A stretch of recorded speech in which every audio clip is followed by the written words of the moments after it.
In 1886, a young physician established a small medical practice in Vienna. Patients would come to lie on this very couch, and as he listened, they'd share their innermost fears and anxieties. Their intimate, very personal stories would nourish a radical and controversial new way of understanding our pasts, our desires, what drives our every action, ideas that would take the world by storm. Because this couch belonged to Dr. Sigmund Freud.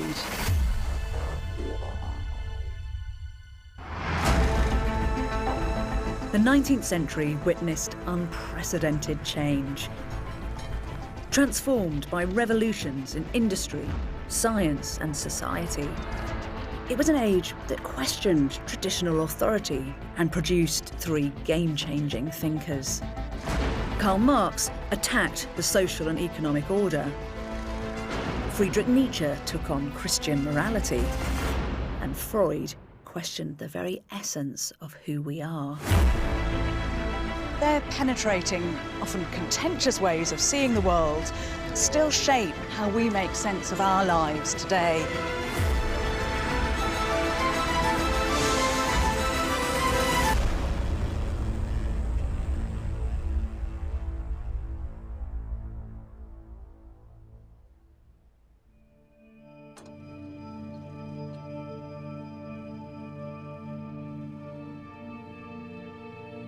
I started as a neurologist trying to bring relief to my neurotic patients.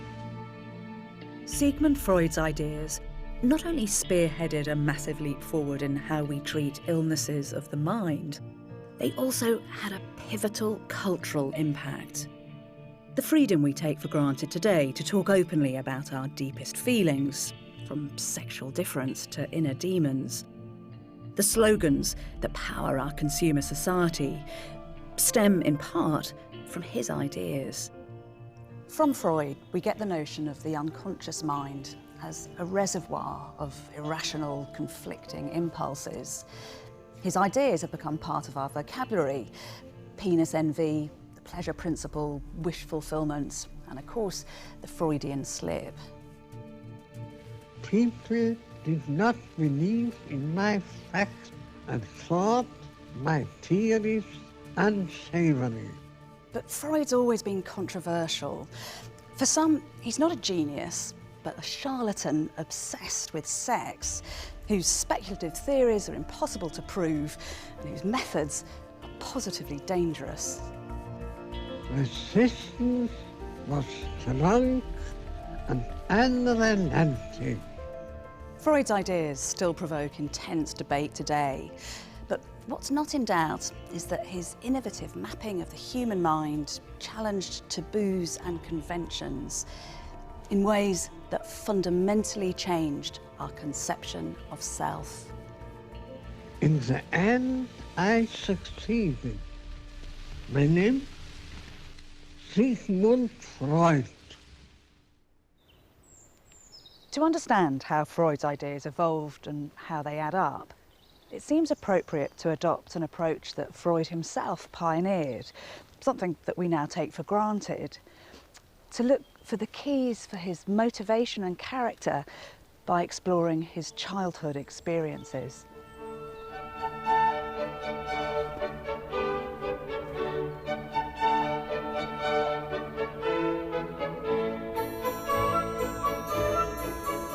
When Sigmund Freud was born here in 1856, the town was called Freiberg in Moravia, part of the Habsburg Empire.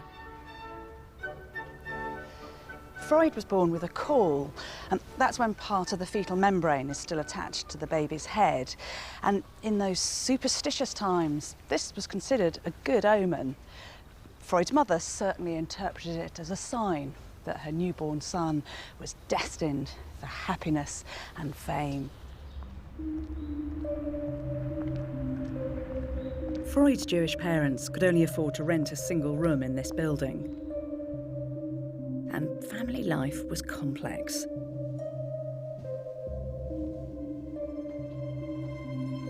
His mother was 20 years younger than his father, who'd been married before and had 2 adult sons. And so one of Sigmund's half-brothers was even older than his mum. Sigmund's closest playmate was in fact his own nephew. But they were to be wrenched apart. Because when Sigmund was 3, his father's small business selling wool collapsed, scattering the entire family in search of work.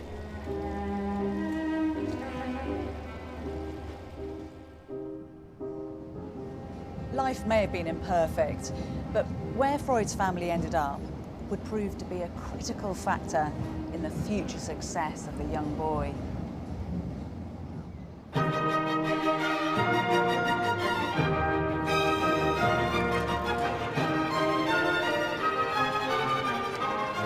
Vienna in the 1860s, imperial capital of the Habsburg Empire, was a city at the forefront of social change. The Europe-wide revolutions of 1848 had undermined aristocratic, conservative rule here, allowing a kind of edgy liberalism to flourish on the streets. There were also an unusual number of immigrants in the city, so Freud would have grown up surrounded by a cosmopolitan mix of voices and cultures. This is the Jewish district where Freud's family first lived. It was poor and overcrowded, but many capitalised on the opportunities that the city offered and quickly rose from the margins. They became newspaper magnates and bankers, academics, doctors and lawyers. Freud's parents passionately wanted the same for their clever eldest son. Of his 6 siblings, he was the only one given his own room to work in, and he topped his class for 7 years. The young Freud's intense studies seem to have fed into his self-image as someone destined for greatness. He found inspiration in ancient civilizations, in the glory that was Greece and the grandeur that was Rome. And he came to identify with powerful heroic figures from history and literature, like Moses and Hannibal and Alexander the Great. In 1873, at the age of 17, Sigmund sought his own glory at Vienna University. Initially dabbling in philosophy and law, he was soon drawn to the university's celebrated natural scientists and their guiding light, the Englishman Charles Darwin. Darwin's remarkable, epoch-defining theory of evolution chimed with Freud's desire for kudos and celebrity. But to match up to his hero meant hours of meticulous, painstaking, not obviously glamorous laboratory work, trying to unravel the mysteries of the nervous system of fish. Freud himself said that his studies in anatomy, zoology, chemistry and botany made him a godless medical man and an empiricist. And certainly his time here nurtured a scientific worldview that never left him. If you look at this picture of him from the time, you can just imagine the precise, clinical fish dissector, a man who seems to be both neat and orderly in appearance and character. At age 25, Freud fell wildly in love with a young woman, Martha Bernays. Their early correspondence reveals an altogether different side to Freud. There's probably 1,600 letters in all. So they were writing more or less every day, sometimes 2 or even 3 letters a day. Bits have been released of his letters alone, but this is the first time now that we're seeing her letters. How brilliant. So we've got Martha's voice. What's she saying? What does she write about here? Well, anything and everything. I mean, in this case, she had just sent Freud a lock of her hair to put in a little brooch, you know, as lovers do. And Freud had written back, "I hope you didn't tear it out, or did it come out when you were combing?" So here, in this letter here, she is taking him to task for his ignorance. She says, you know, you're a doctor, you have no idea of the code of love. One does not send one's lover ripped out or combed out hair.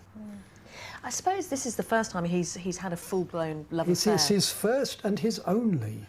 And this is one of the things about these letters. You get an insight into Freud that you'll get nowhere else. And he's losing his control sometimes. That he really is almost on the edge of a nervous breakdown when he feels they can't go on, when he feels there's an impossible disagreement between her. She is for sweeping it under the carpet. She says, why do you wallow around in this stuff that makes us miserable? And he says, you know, you have to face it, you have to talk through it. That's fascinating. So it's almost like we've got Freud, the proto-psychoanalyst here. Yes. I mean, the psychoanalytic dictum is say everything that's on your mind, don't censor, don't repress. It's there already.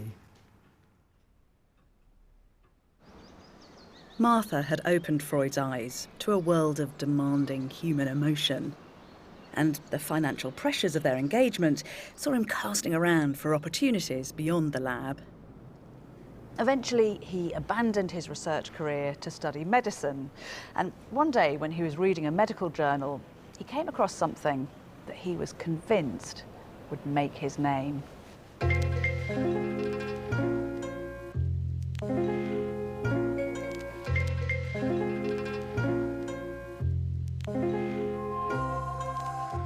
In 1884, he wrote to Martha about a magical drug, little known at the time, cocaine.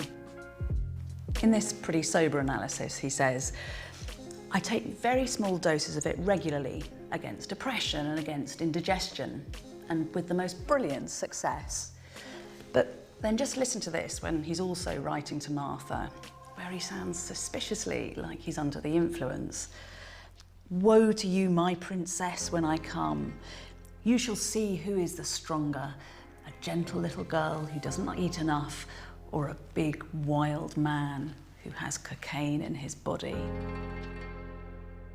At first, Freud denied that cocaine was harmful, but his rash endorsement would damage his reputation. When he gave it to a friend suffering from morphine addiction, in the hope that cocaine would cure him, the consequences were disastrous. His friend became as addicted to the new drug as he had been to the old.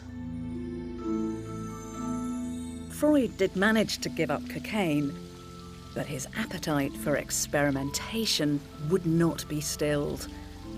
He had a new interest, neurology, the study of nervous diseases. And he made a very canny move, travelling to the centre of this burgeoning science, an intellectual hotspot.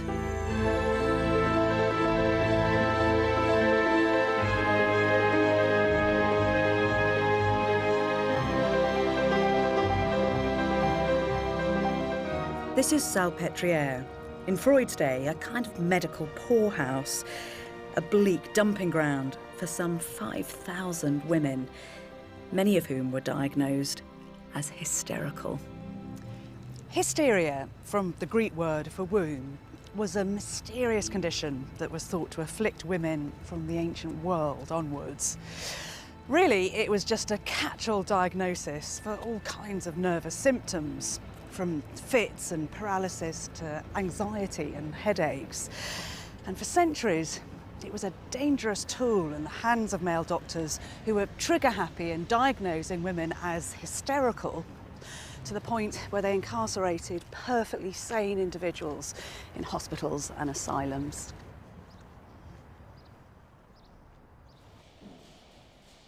Freud came to Salpêtrière to study with the preeminent pioneer of neurology, Jean-Martin Charcot. Having discovered that some nervous conditions like multiple sclerosis were the result of lesions on the brain, Charcot turned his attention to the mysteries of hysteria. Charcot approaches hysteria more scientifically and more seriously and doesn't think of it as simply a woman's ailment. And he sees distinct phases. He talks about the epileptoid phase, a tonic phase, a fit. And the fit was epileptic rigidity.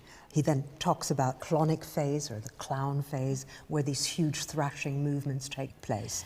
So he's identified these different phases. What kinds of methods is he using to kind of further his scientific inquiry? Well, Schlomo uses hypnosis to diagnose hysteria. He thinks that if women are susceptible and men are susceptible to hypnosis, that's probably a sign that they do have hysteria.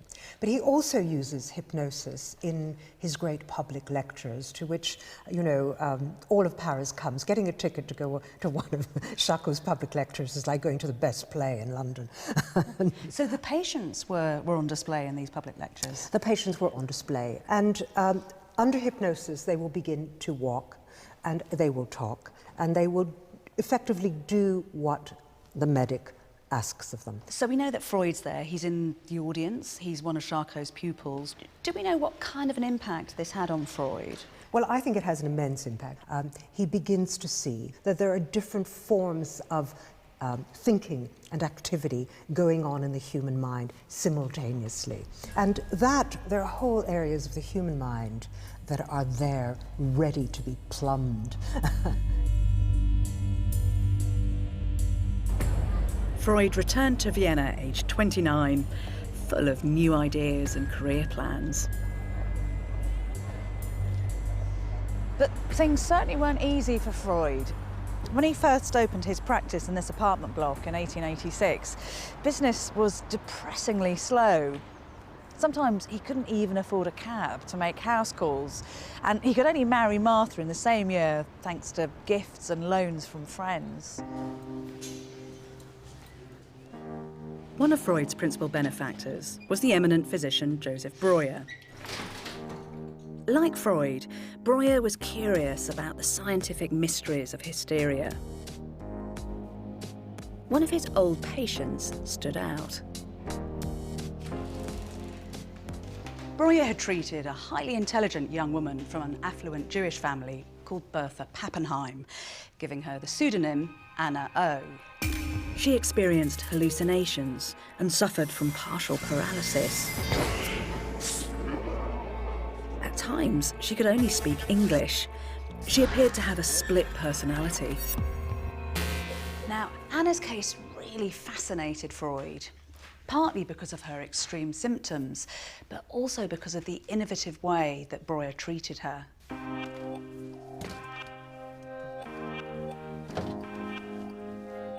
During Breuer's consultations, Anna fell into a state of hypnosis and revealed melancholic details of her personal history. The talking revived significant or painful memories of past events that had been forgotten or somehow blocked up and suppressed. Breuer found that he could trace Anna's numerous symptoms back to original traumas. When Anna showed an aversion to drinking water, Breuer linked it back to her seeing a dog being allowed to drink out of the glass of its owner. But once she expressed her submerged disgust, her hydrophobia vanished.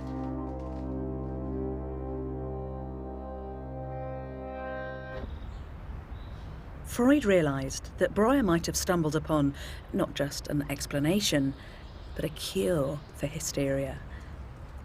Working from new, larger premises at number 19 Berggasse, he began to apply Breuer's cathartic treatment to his own neurotic patients. But Freud had a problem. He just couldn't hypnotise all of his patients. So he smartly turned a failing into a virtue and developed his own version of a talking therapy.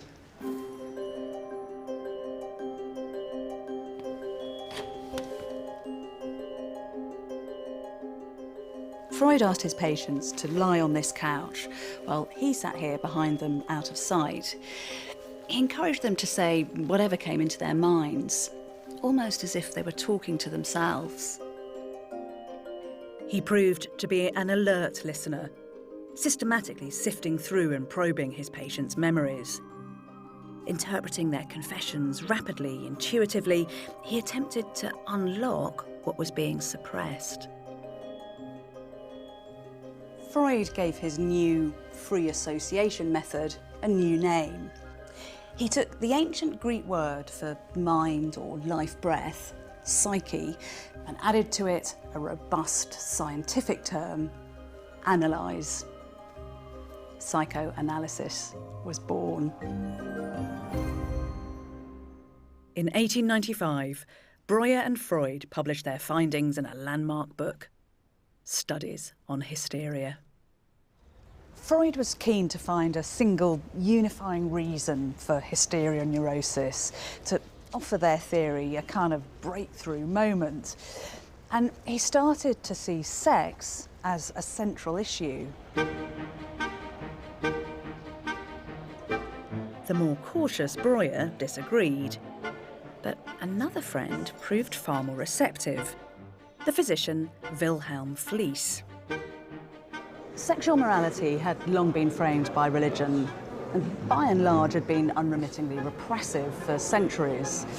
But Fliess was one of a growing number of medical researchers who embarked on a scientific study of sexual identity and behaviour, unconstrained by orthodox moral judgments and what was generally considered to be perversion. Encouraged by the open-minded Fliess, Freud began to hone his ideas about hysteria and sexual issues.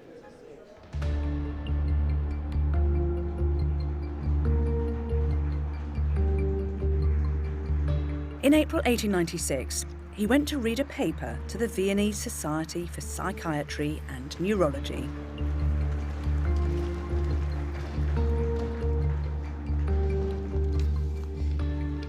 He described the job of treating patients with hysteria in epic terms, as if he were an explorer archaeologist sifting through the remains of an ancient ruined city, trying to find clues and evidence.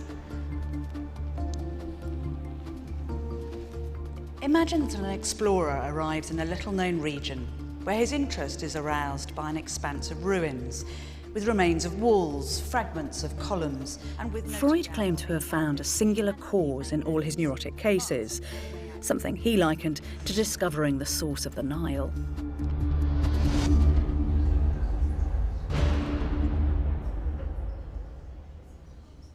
His daring theory, the seduction theory, was that all neuroses were the result of some kind of sexual abuse in childhood, typically by the father. But rather than the glory that he was expecting, the paper was met with bewilderment and scepticism. One eminent neurologist in the audience dismissed it as a scientific fairy tale.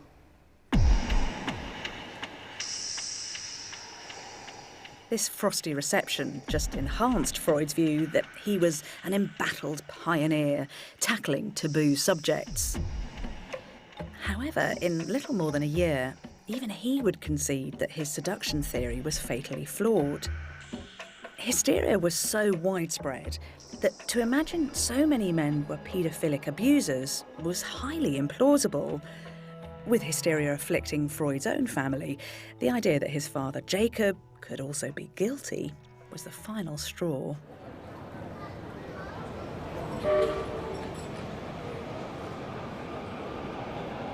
Other speculations, however, would prove far more enduring. At the heart of Freud's thinking was how and why discomforting past thoughts could become repressed, only to be woven into the symptoms and psychic knots of everyday life. Freud believed that the unconscious mind held the key. The unconscious mind had been imagined and debated right across the human experience for many centuries. But Freud was one of the first to take a really systematic approach, to try to add precision to the perceptions of the unconscious mind.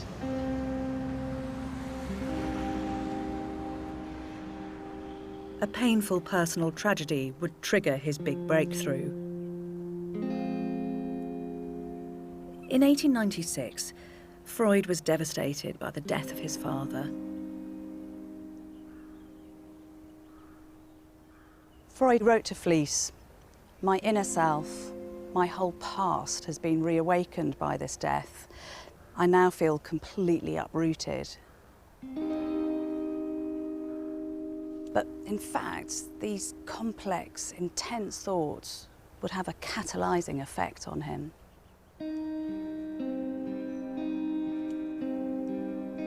Freud had been experimenting with self-analysis, scrutinising his fragmentary childhood memories and deep-seated terrors. The loss of his father intensified that exploration, and the secret of his self-analysis, he started to analyse his own dreams.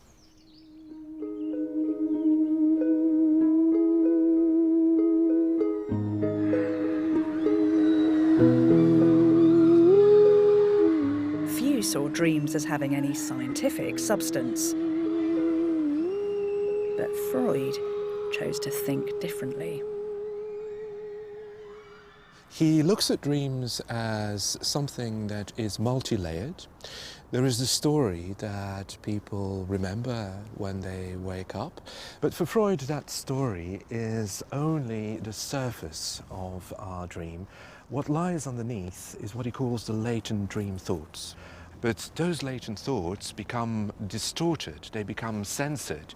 Why does this censorship need to happen? Well, you see, these dream thoughts, they contain all the repressed wishes and thoughts and fantasies that consciousness considered to be disturbing and troubling. Were they not to be censored, then they would manifest themselves in all their disruptive force. For Freud, a dream is essentially a fulfillment of an unconscious wish.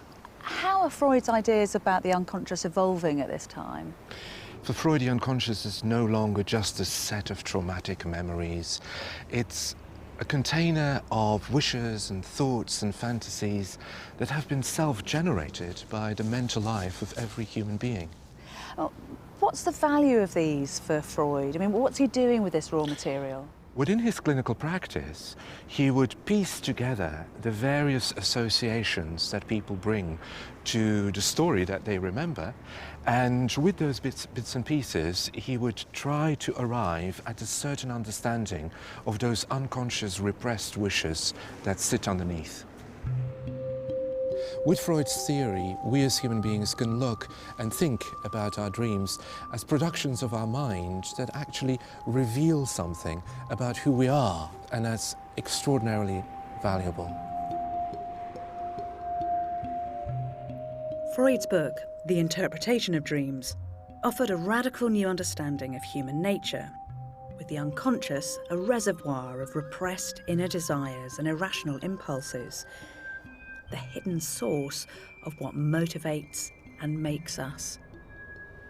There's an interesting detail in the story of the publication of The Interpretation of Dreams.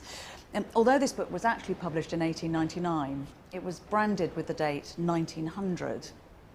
Freud was telling the world that the theories in here would define the 20th century and that they'd herald the birth of a daring, brave new world.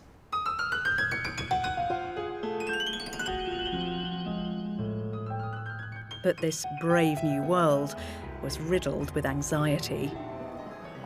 It was said that to be Viennese was to be a question mark.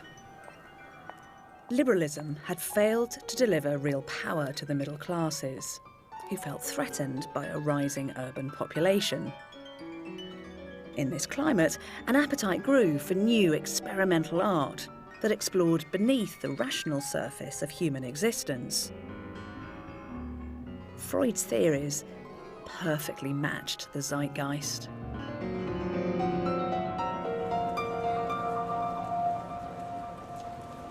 In his next book, Psychopathology of Everyday Life, he continued to dig deep. In this, he argued that our repressed desires emerge not just in our dreams, but infiltrate our waking lives too.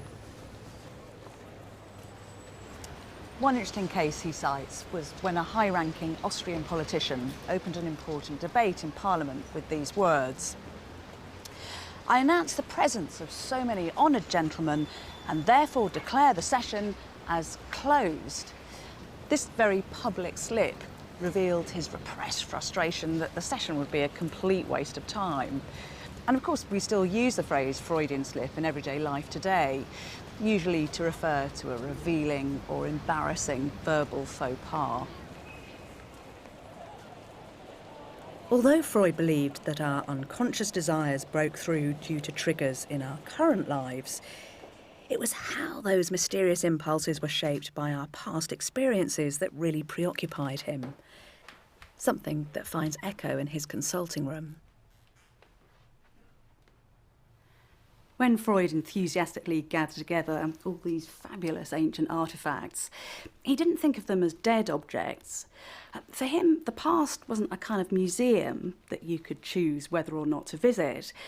It was alive, dynamic, present in our day-to-day lives. He thought that past experiences had something vital to tell us. In fact, it was a story from classical Greece that would inspire his next big idea. Chor, bitte zum Boten.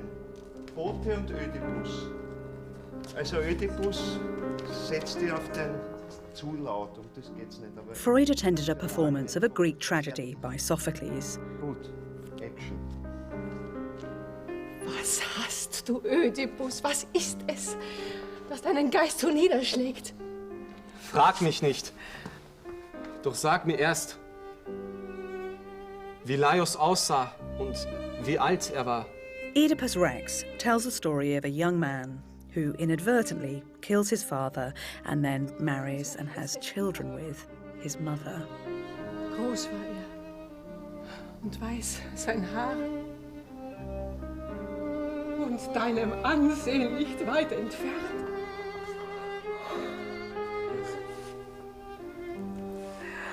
When Oedipus discovers the terrible truth, he stabs out his own eyes.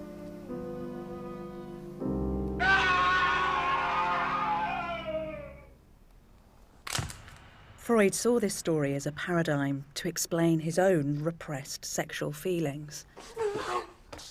Genau, auch noch intensiver.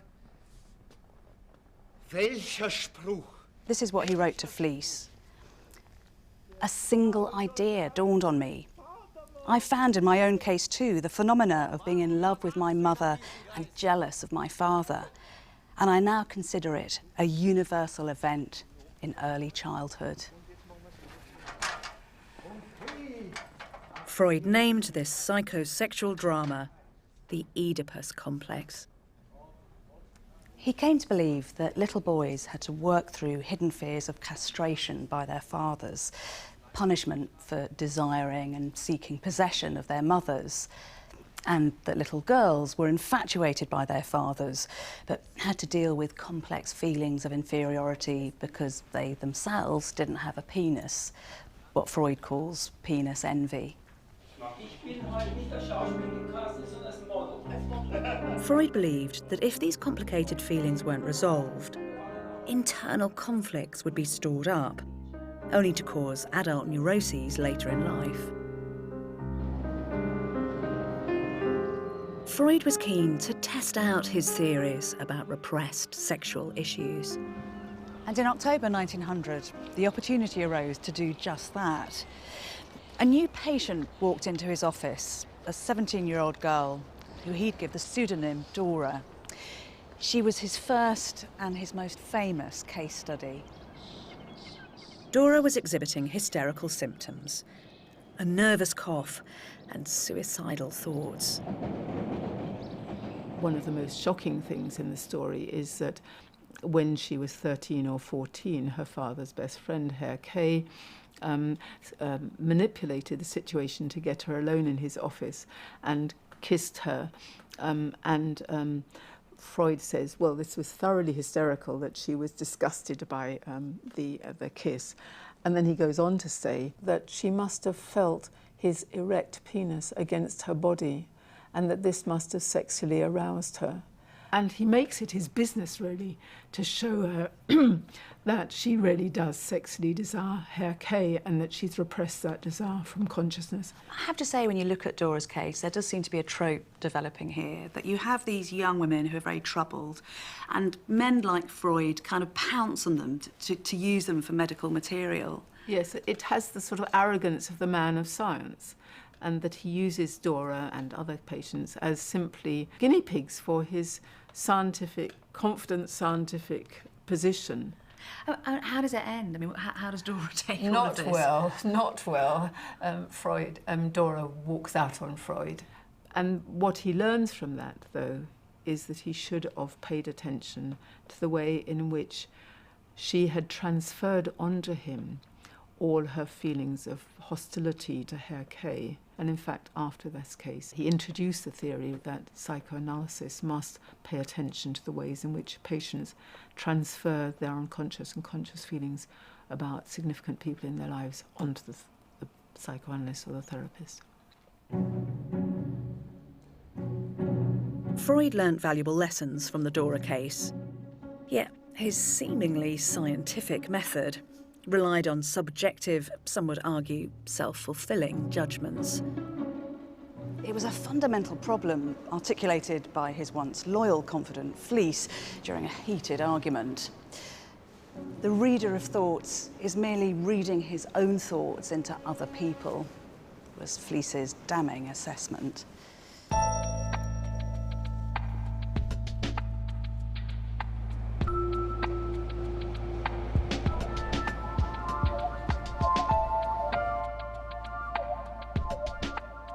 In 1902, Freud sent out a written invitation to 4 Jewish doctors, inviting them to come and meet here in his apartments. What would come to be known as the Wednesday Psychological Society gathered every week in his waiting room, and their first topic was a subject very close to Freud's own heart: the psychological function of smoking.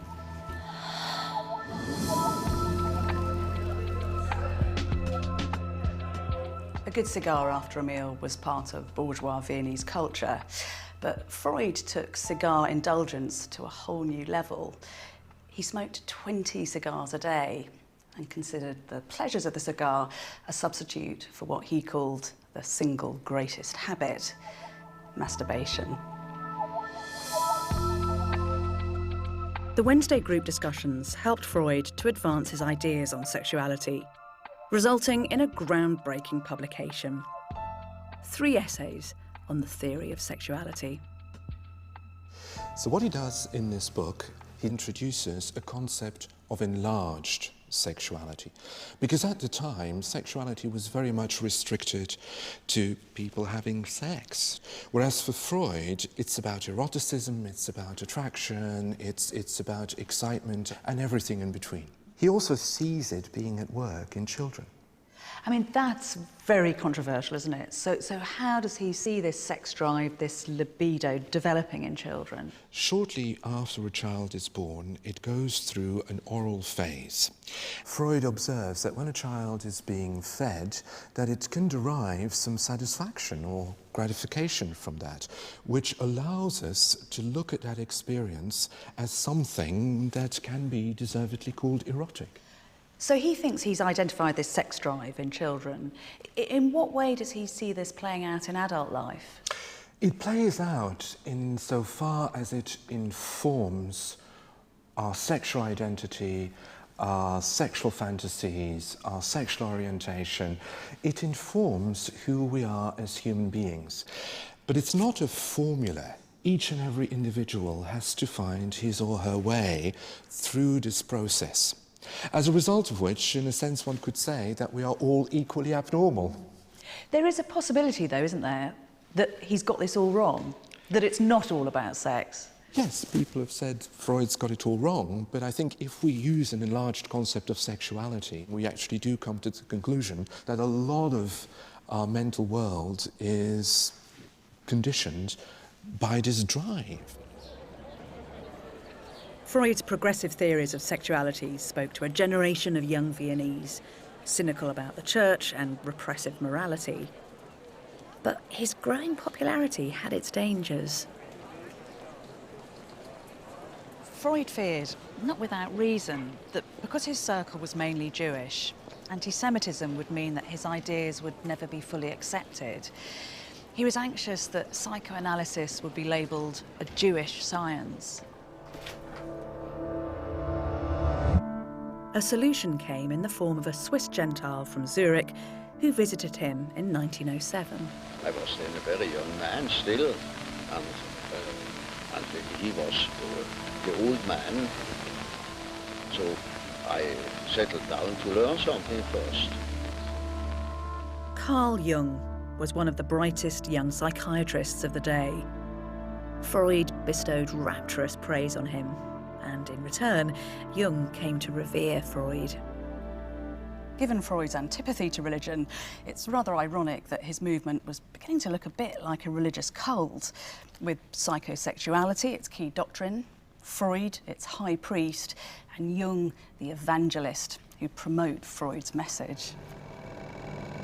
But the evangelist soon became a heretic. Jung reinterpreted one of Freud's key terms, libido, which Freud understood as sexual drive, to mean all mental energy.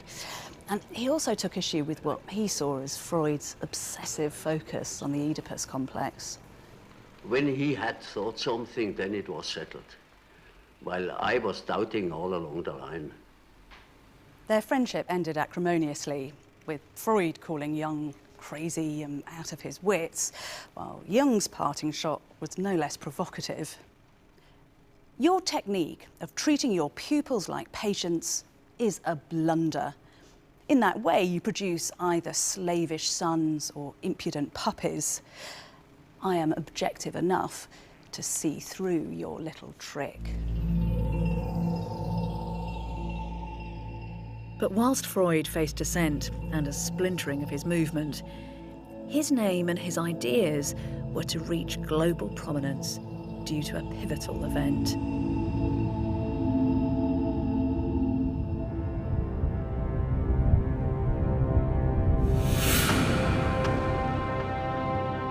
In 1914, the heir to the Habsburg throne was assassinated, triggering a war with Serbia.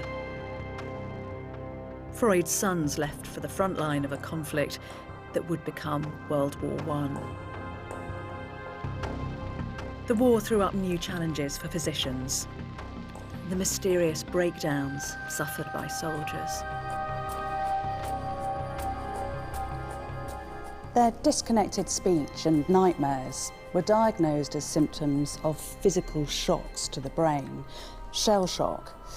But it quickly became apparent that soldiers who weren't operating on the front line, who weren't exposed to exploding shells, were also suffering. So the physiological explanations just didn't stand up. Often written off as cowardly or weak, many of these soldiers were forced back into action within a few days. But Freud started a debate which would lead to today's widely accepted condition of post-traumatic stress disorder. Freud believed that war neurosis was a psychological rather than a physical problem. He thought that shell shock must be an emotional trauma triggered by the horrors of conflict. And by the end of the war, others were starting to believe him. World War I was a breakthrough moment for the psychoanalytical movement. But for Freud personally, it cast a long shadow. Post-war inflation wiped out most of his savings, undermining his comfortable life in Vienna. Spanish flu swept through the city, killing his beloved daughter Sophie. And even though all his sons returned, they were scarred by the experience.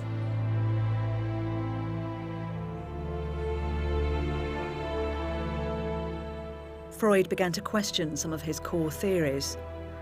For him, sexuality had been singularly responsible for neuroses. But in 1920, he published Beyond the Pleasure Principle and posited a second basic force in the mind, a death drive.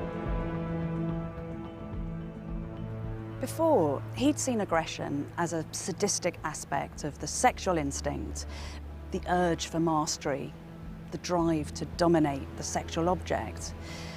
But now, with the raw experience of humanity's dreadful capacity for self-destruction, he started to focus instead on the fatal psychological impulses within us.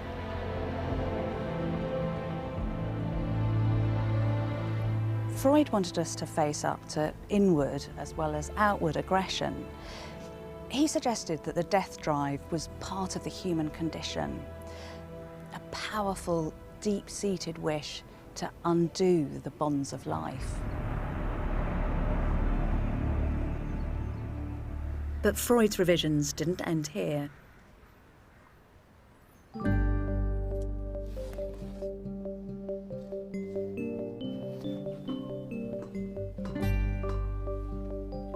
Freud proposed that the mind was made up of three elements. There was the id, an entirely unconscious part, the cauldron of our passions, where our death drive and our urge for sex could be found. Then there was what he called the superego, an internal conscience which could impose impossible ideals and inflict merciless criticism. The superego was a kind of strict moral guardian, in conflict with the pleasure and death-seeking urges of the id. Navigating between the warring mind and external reality was what Freud called the ego. Freud thought that psychoanalysis could help to strengthen the ego. Although he never imagined that we'd be free of these internal conflicts, the best we can do is simply to live with them.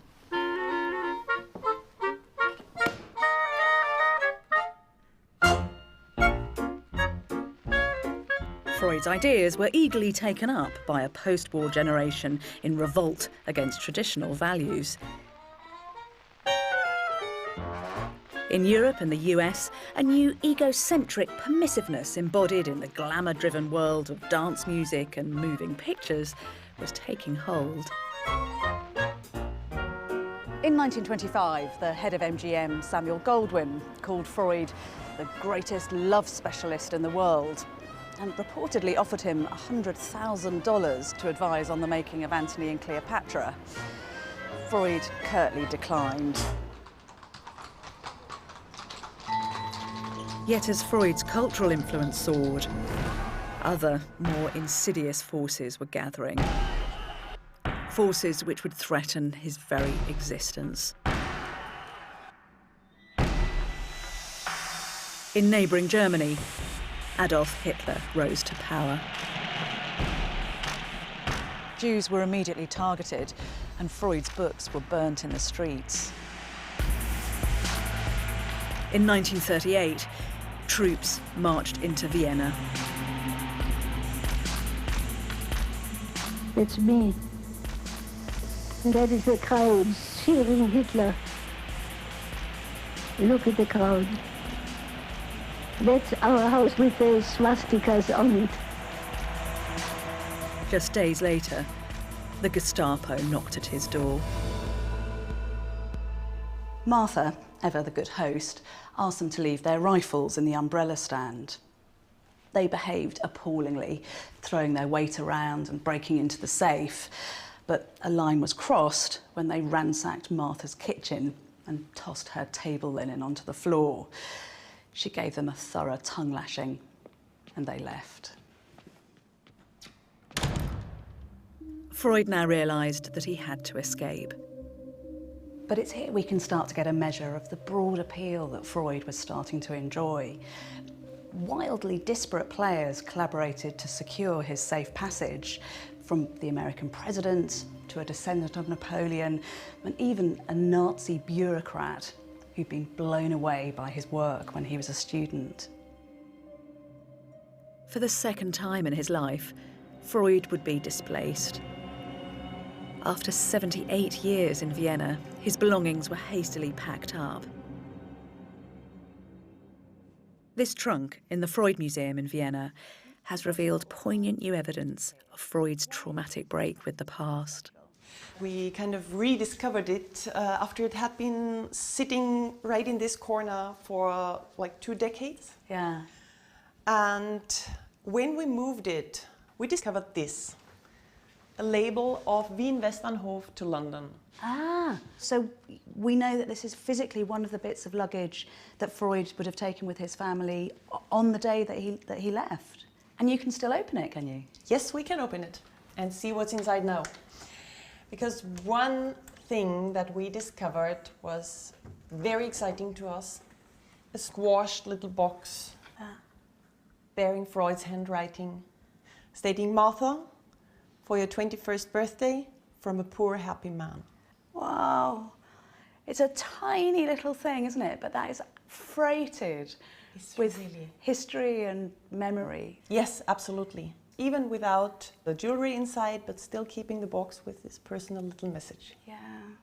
What Freud encouraged us to do was to face up to our own pasts so that we could live better lives. Yes. And here is Freud and Martha's past incarnate. It was very moving.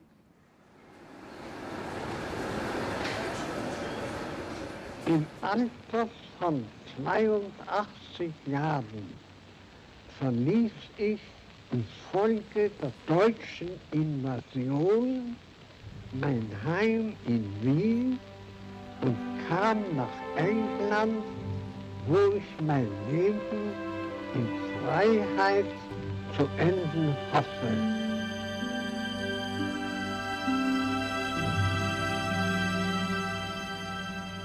Now that is when 3 men of the Royal Society came to present the book of the Royal Society for signature to my father. And I think on the same picture is the signature of Darwin. That was a very nice moment. But Freud was frail and severely ill. We had this couch put up for my father to rest. That's in his last year already.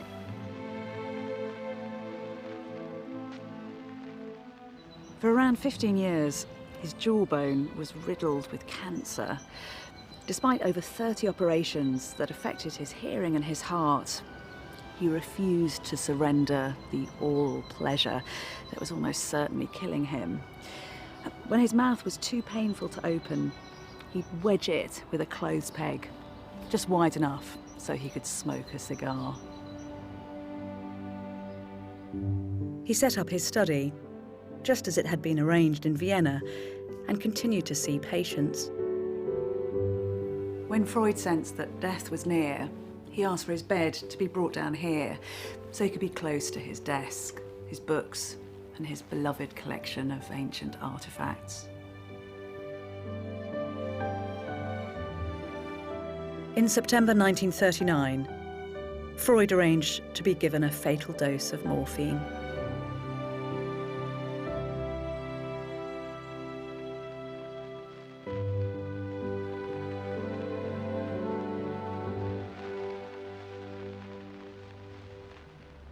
But even after death, Freud's ideas continued to gain momentum. One of the impetuses that Freud gave to the 20th century was giving people permission to be different from other people, to recognize that there is very little that is abnormal because the abnormal is so normal. And perhaps most important of all, really making it possible to talk about sex. That really, I think, helped hugely.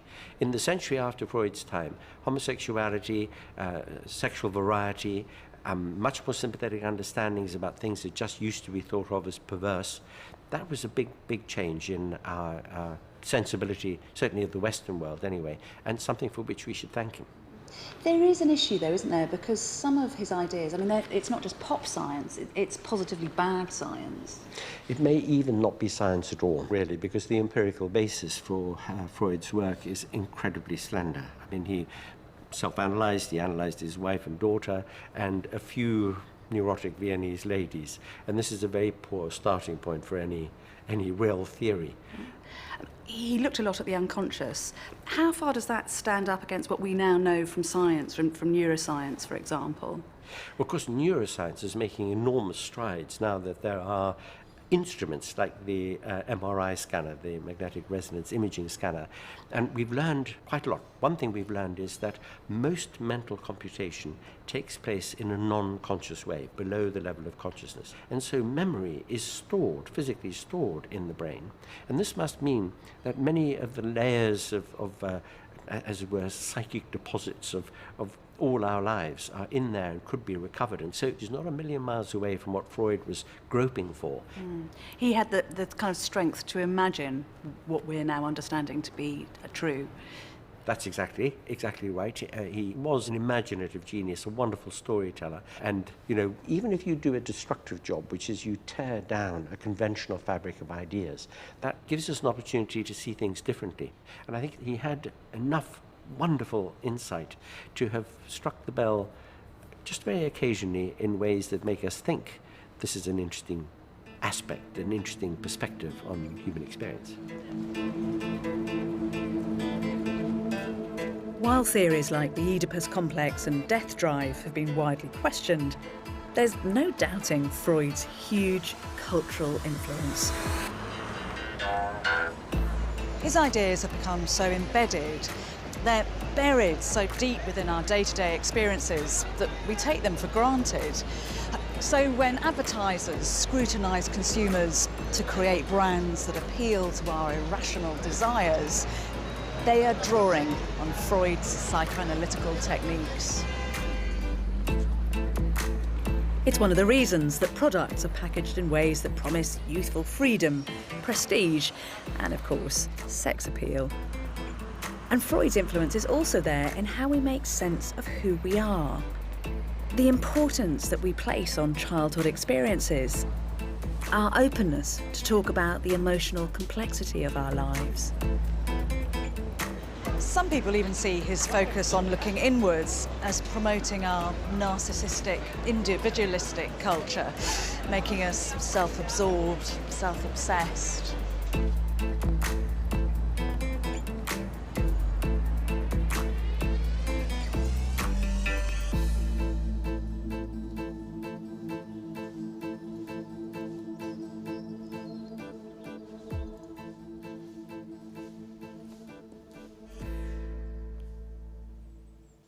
What really mattered to Freud, I'd argue, is right here.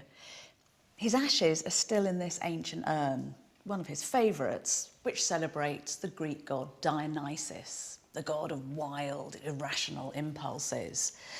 So here in his final resting place, you have sex and lust and death and mania and the power of the past all mixed up together. For a man who told the world he was a scientist, this is a madly, wonderfully romantic last gesture. And a reminder too, perhaps, that Freud believed no matter how deeply we interrogate ourselves, there is an irrational part of our mind destined to stay in the dark. It's true that many of Freud's theories have been dismissed as wildly speculative, criticised for being unscientific. But the questions that he left us with are as cogent now as they were back then. Are we hostages to our pasts and to our hidden anxieties? Or can we ever learn to understand our psyches, to be truly masters of our own minds? In the end, I succeeded, but the struggle is not yet over.